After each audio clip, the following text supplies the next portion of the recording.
They have been passed, but were passed in a modified form where we, and by we I mean everybody in the neighborhood who was involved, were able to change the outcome and make it a lot less worse. Right, but people complain about the fact that decisions are being made and they don't even know about it. Mm-hmm. We make sure they know about it. It is very rare. You make sure that you guys? Yeah. I like that. It is very rare that a decision is made about something like this in our neighborhood and we don't notify people about it and let them know what's happening, who the decision maker is, who they need to call or write in order to try to affect the outcome, and when the decision is made, who's responsible for it, good or bad. That is something that we never let go by us. I mean, the air rights thing is a perfect example. Very few people knew about this. Right. We didn't know about it until it was happening, but we have now made sure that it is on the minds and agenda of everybody in our neighborhood. And one of the things we said to our state legislators was, this is your bill. Right. So the effect that it has is your responsibility. Correct. You are going to have to work with us to make sure that the outcome is a good one and that it doesn't end up harming our neighborhood. And you think the media is giving fair coverage to this?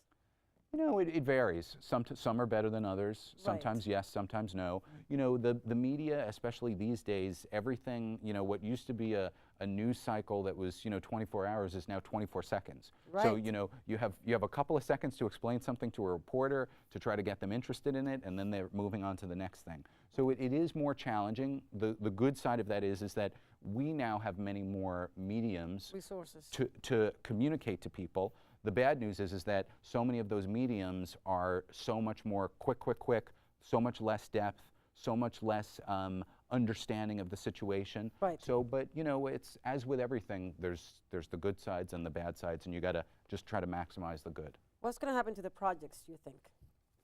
Like housing projects, yes. NYCHA develops? Well, you know, one of the big issues now is that the New York City Housing Authority is talking about in some projects, especially actually some in the East Village and the Lower East Side, they want to build new market rate housing with some affordable housing mixed in on the open space within those NYCHA developments, and that's got a lot of people up in arms. They're worried about losing valuable open space, recreational space, even parking space. They're worried about that this is going to mean that their affordable housing is eventually going to be taken away from them. So this is a really, I think, potent issue for a lot of people. Now, NYCHA, I think everybody can agree, is in bad shape financially for a whole host of reasons, and they are desperately looking for ways to generate more revenue, right. and they should be looking for ways to generate revenue, but obviously it's got to be done in a way that the people whose lives are affected by it and who are dependent upon NYCHA for their housing feel as though they're getting a fair shake and that they're not losing important components of their communities. But it seems like things are getting, like we were talking right before we started, the economy is so shaky and so fragile. Yes. That I'm just trying to think how everything is going to work. Yeah. How we're going to make it work. Yeah.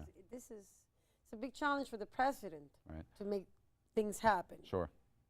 And he got a lot of obstacles and a lot of pressure. Yeah. Right? Right.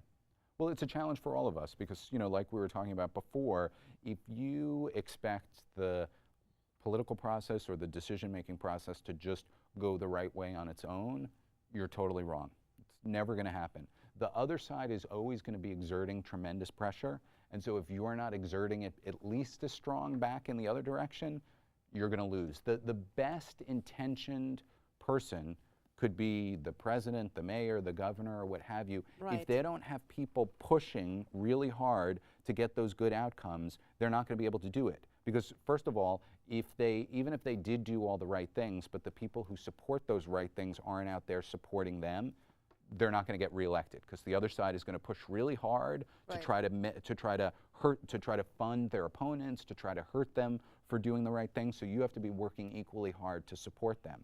And you know, there's a lot of ways in which the powerful people and the powerful interests obviously can help influence and get the outcomes that they want from these people. You know, again, even the best intentioned of people, when somebody with huge amounts of resources can present you with all of these studies and all of these rationales for why this is the right thing to do, you can be influenced by that. So we can never just say, oh, I think this person is going to make the right decisions, I'm just going to let them do it. You have to be a part of that process at all times if you want to get the good outcomes. Who got the upper hand here? Well, We have the numbers, I think. You know, the average people have the numbers, other people have the money. And obviously the money has an enormous effect on it.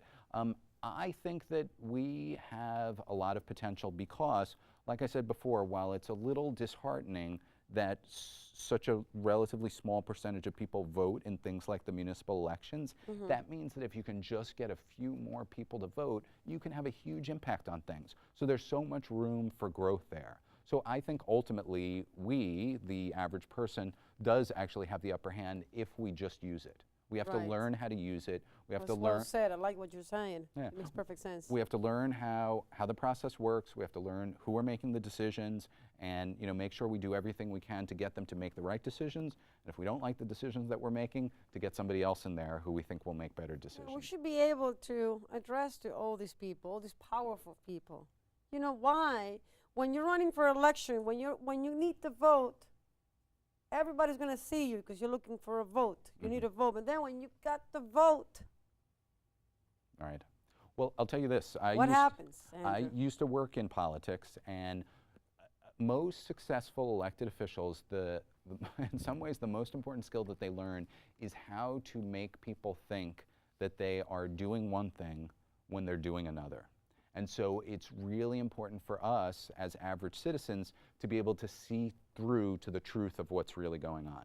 You know, the smart elected official will say, I'm going to try to serve these powerful interests that want me to do one thing while making the other people think that I'm actually serving them.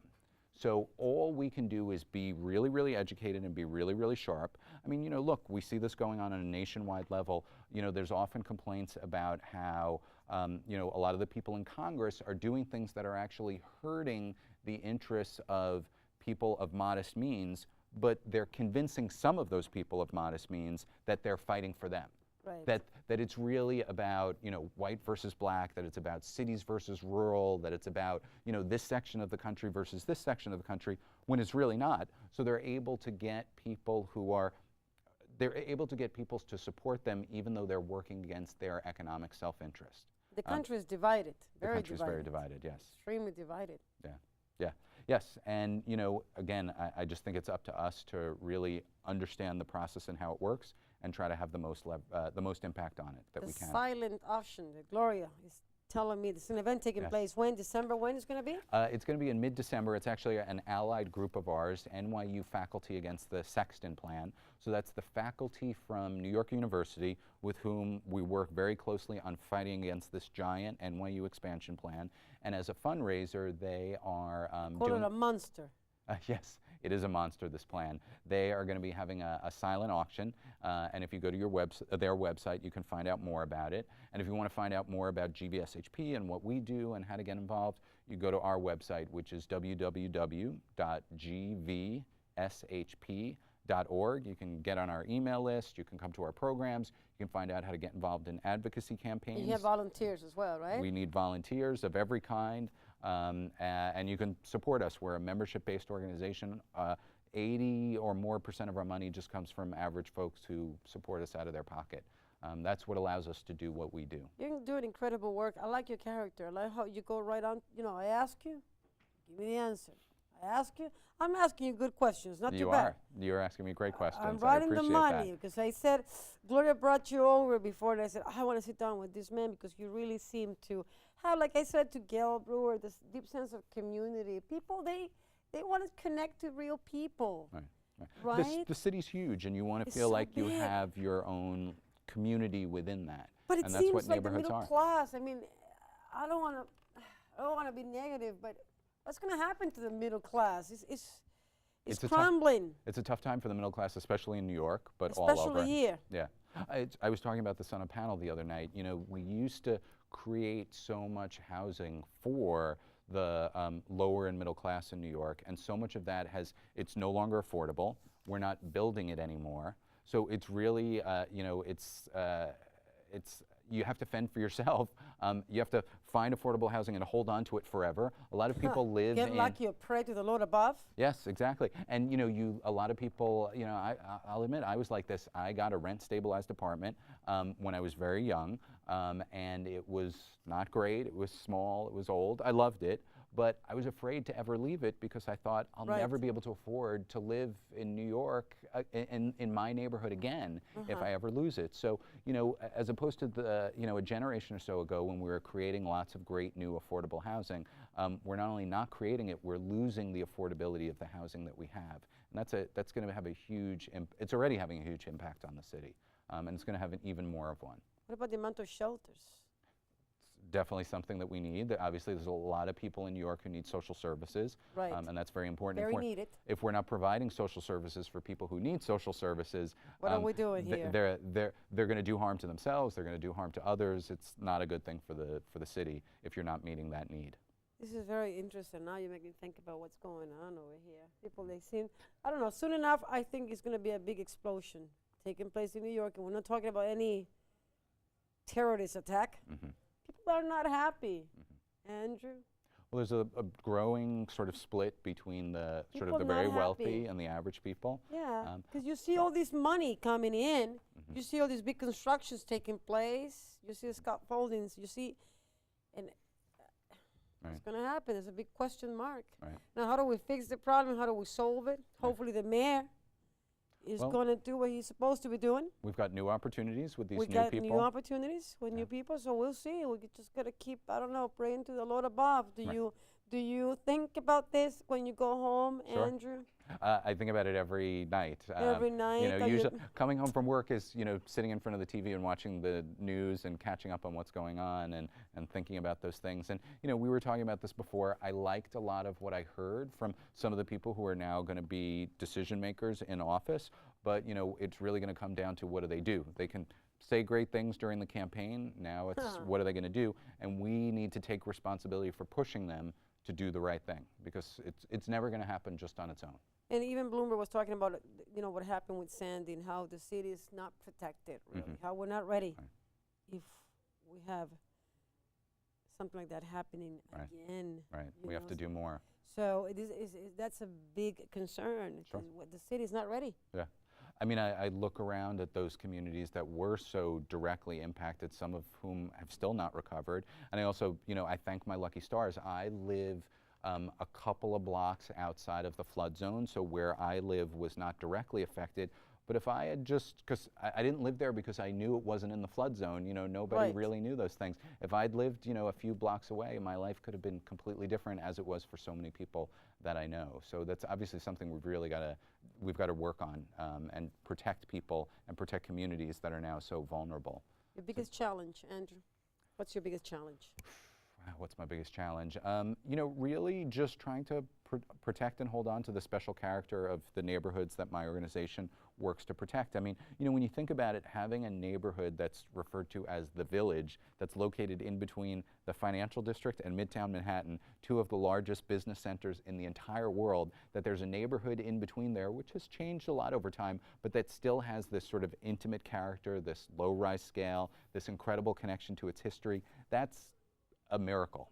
Actually, it's not a miracle. It's something that people worked very hard over time to make that the case. And so just holding on to that more and contributing to it, I think is my greatest task, and really an honor to be able to work to do that. If you have a chance to go and talk to the president and ask him one question or one piece of advice, what would you tell him? Wow. Well, my one question would be, how do you deal with the pressure? Because it's an unbelievable job. I can't imagine how he does it. And the one thing that I would tell him, I would probably say, don't give up on your ideals, on your vision. It's so important that you stick to it. Yes. I do think that he is very well-intentioned and very good-hearted. I haven't always agreed with every decision he's made, but I think for the most part, he wants to do the right thing, and I would encourage him to stick to that. So you're not turned off with politics. Politics turn you on, really, 100%. You're a little bit like, let me flip the channel. I had enough. I need a film. I need a drink. Come on, guys. Let's forget about all this nonsense. Let's get drunk. Let's forget about what's happening. Well, sometimes I definitely want to get away from it. And certainly I know a lot of people who are a lot more, like, they thrive on that. Yeah. I don't thrive on it, but I recognize how important it is, and I can definitely get energized by trying to impact it. I'm not like a political animal who just lives to do Every that little sort of single thing. detail. Yeah. Right. But so I'm kind of somewhere in between, and I'm happy being there. What's your thoughts with Donald Trump? I'm kind of curious.